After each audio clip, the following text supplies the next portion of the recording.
Γεια σας. Από ό,τι βλέπετε τώρα έχουμε το τάισμα των λύκων. Άμα το ανάλογο τάισμα τώρα ήταν η Σιμώνη, το πλασίγωνο θα ορμάγανε και οι τρεις και θα τραβάγανε. Αλλά τώρα επειδή κάνει ζέστη, δεν έχουν και τόσο όρεξη.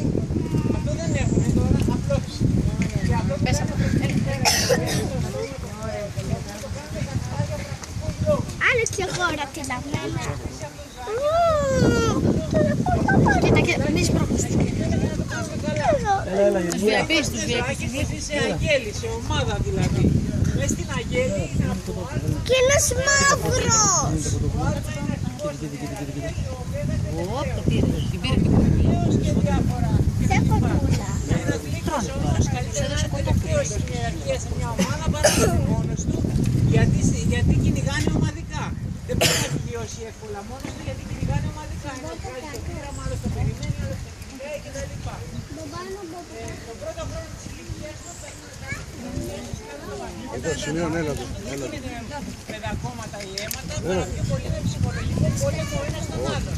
Με τσαμπουκάδες δηλαδή και όπως υπερισχύσει.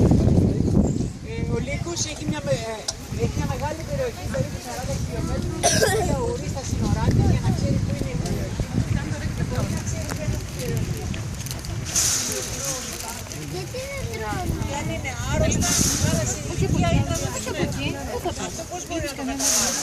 Μυρίζει σε ένα προνάριο που θα έχει φάει ένα ελαφάκι, θα μυρίσει ότι το ελαφάκι έχει χαλασμένα δόντια. Άρα είναι υπερήλικο. Μαμά, δεν φέρνει. Βρήκα.